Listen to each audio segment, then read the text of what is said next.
Hai, welcome back to my YouTube channel. Kembali lagi bersama Bang N di sini. Sebenarnya ini sudah rekaman yang ketiga kalinya karena dua video sebelumnya kena klaim copyright ya. Saya juga tidak tahu kenapa. Oke lah, yang pertama karena saya memasukkan video hasil downloadan dari YouTube trailernya ya. Tapi yang kedua saya sudah ngikutin cara rekam layar, tapi masih juga. Nah, makanya mungkin di video ketiga ini saya tidak akan menampilkan cuplikan-cuplikan videonya, tetapi potongan-potongan foto dari pemain dan dari beberapa scene-nya lah ya. Semoga saja video kali ini lulus dari copyright. Dan jika kalian tahu nanti cara supaya membuat video review film tanpa kena copyright, saya mohon dengan sangat untuk komen di kolom komentar. Karena saya melihat yang lain mereview itu sangat bagus. Soalnya ada video trailer di dalamnya. Oke, tolong dibantu ya. Kalau begitu kita akan masuk ke pembahasan. Dan bagi kalian yang ingin tahu ulasan dari film Surat dari Kematian dan bagaimana penilaian akhir dari saya, tonton terus videonya sampai habis.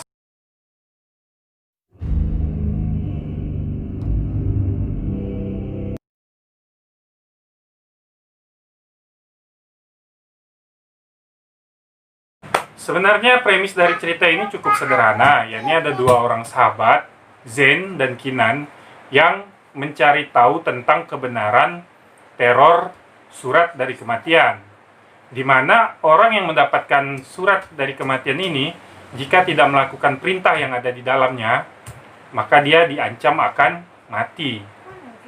Nah, cuma itu saja premisnya. Namun karena Kinan dan Zen ini dua pribadi yang berbeda tentu saja, itu menciptakan sedikit drama yang lumayan menghidupkan ceritanya, yakni si Kinan, si pemikir yang realistis, tidak percaya dengan hal yang gaib atau mistis. Sementara si Zen, dia sangat percaya dengan hal mistis karena juga dia anak Indigo, bukan Indihome ya.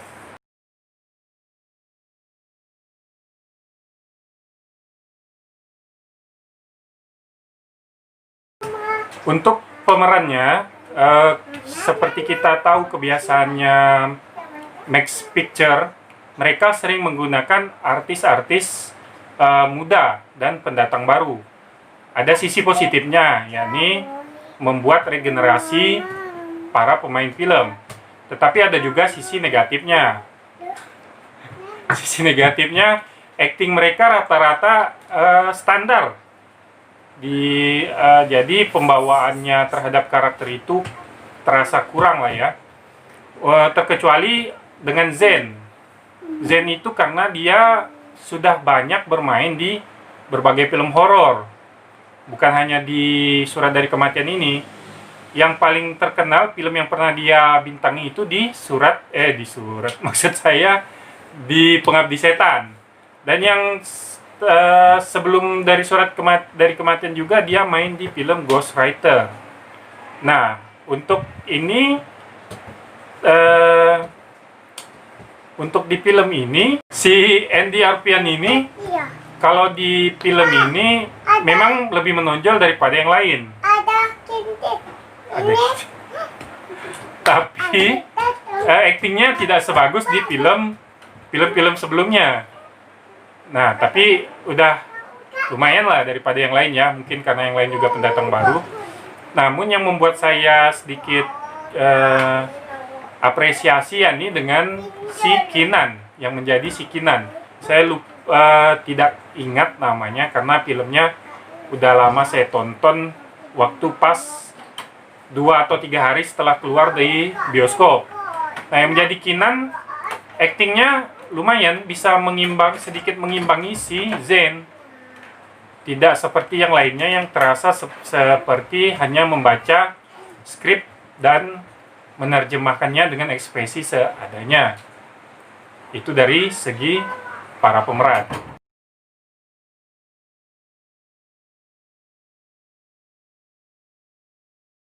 Untuk plot dalam cerita ini secara keseluruhan plotnya bagus karena pembukaan, konflik, dan penyelesaiannya jelas. Tetapi ada beberapa hal yang membuat sedikit terganggu ya dalam film ini penceritanya, dan nanti akan saya jelaskan di poin kekurangan dan kelebihan. Oke.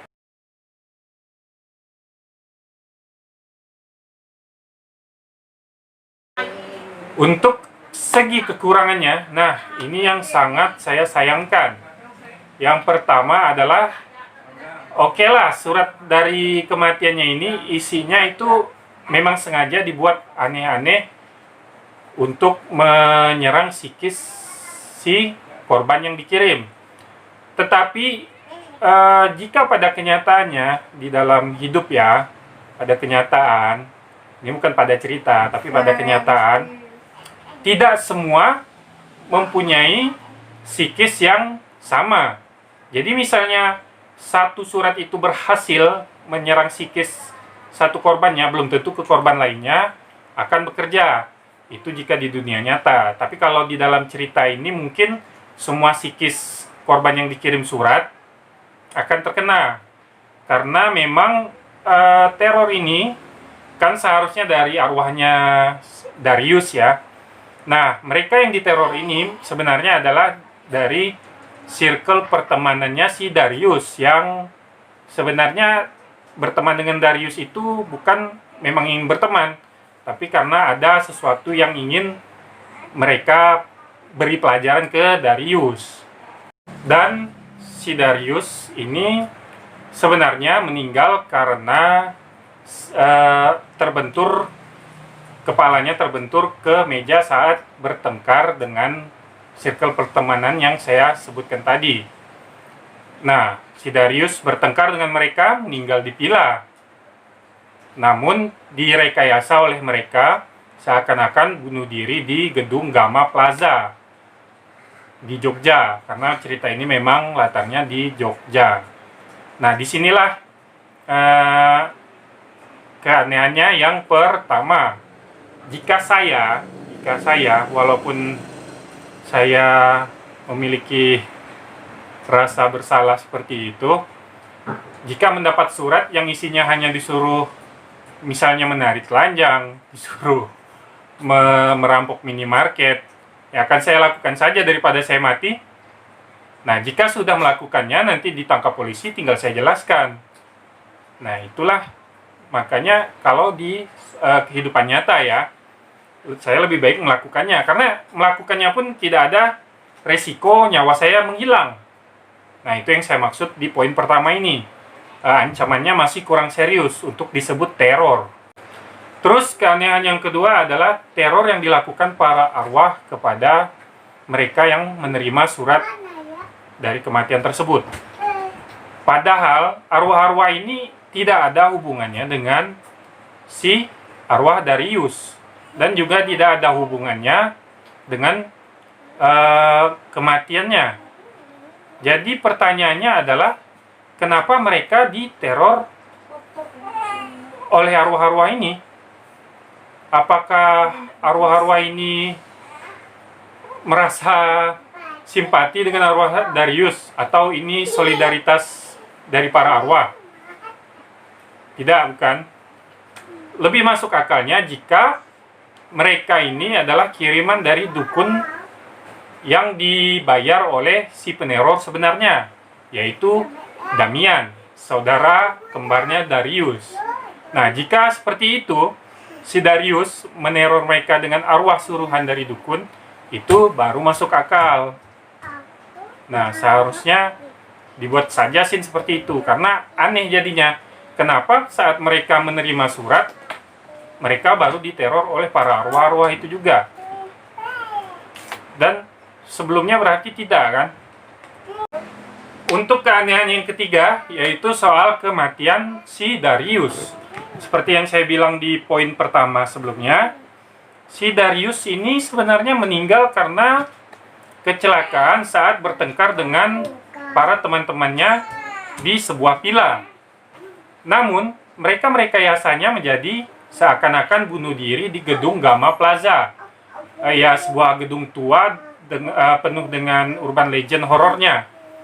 Nah, mereka membawa si mayat Darius ini dari villa ke gedung Gamma Plaza dan menggantungnya di langit-langit gedung tanpa sarung tangan. Kenapa polisi tidak mengotopsinya? Seakan-akan mereka sudah yakin bahwa si Darius mati bunuh diri. Jika diperiksa, jika diotopsi, sebenarnya pasti ketahuan matinya karena apa, dan di tubuh Darius juga terdapat banyak sidik jari dari ketiga temannya ini. Kenapa tidak dilakukan? Apakah salah satu temannya ada anak Kapolri? Untuk kelebihannya sendiri, saya boleh berkata sinematografinya ya sangat baik, bagus, dan pas untuk di film ini. Dari segi color gradingnya, ini tidak pernah ada di film horor manapun selain Surat dari Kematian. Sesuatu hal yang baru, namun pas dan cocok untuk cerita ini.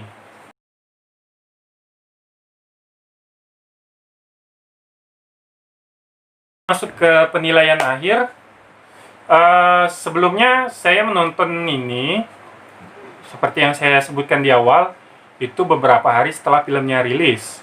Dan saya menonton saat siang hari bersama istri dan satu anak saya, jadi bertiga. Nah, karena di tempat saya itu bioskop kalau siang sepi, hanya ada kami bertiga di dalam studio. Suasana horor sudah tercipta, tapi bukan karena filmnya, tapi karena suasana studio yang hanya ada kami. Dan seharusnya jika film tersebut lebih baik lagi dalam penceritanya dan dari segi penampakan hantunya, maka saya rasa kami pun bisa lebih merinding lagi di dalam studio. Namun karena kekurangan yang saya sebutkan tadi, ditambah penampakan jump scare-nya yang menurut saya biasa saja, make up hantunya juga sedikit aneh, jadi kurang meneror kami lah. Hanya saja ya memang agak merinding karena suasana studionya. Nah, dari sini saya memberikan film Surat dari Kematian ini nilai yang cukup lah bagi saya, yakni 6/10. Ini karena beberapa kekurangannya yang saya sebutkan tadi.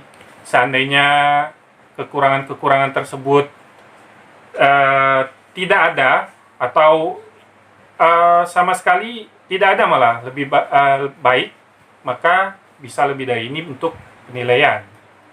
Karena saya sudah terlanjur berekspektasi tinggi sih.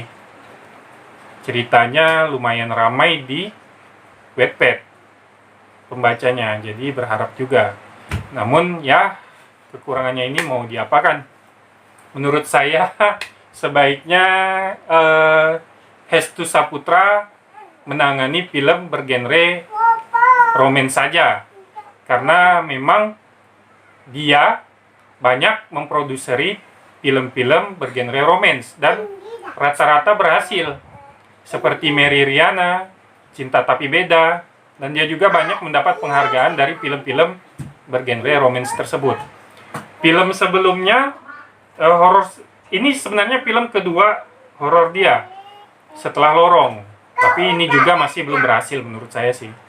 Oke, sekian review singkat dari saya dari film Surat dari Kematian. Begitu, sampai jumpa lagi di video review film-film horor selanjutnya, dan semoga saja tidak terkena copyright lagi. Dan saya masih menunggu ya, masih menunggu tips dan trik membuat video review tanpa terkena klaim copyright. Oke, sampai ketemu lagi. Tetap jaga kesehatan.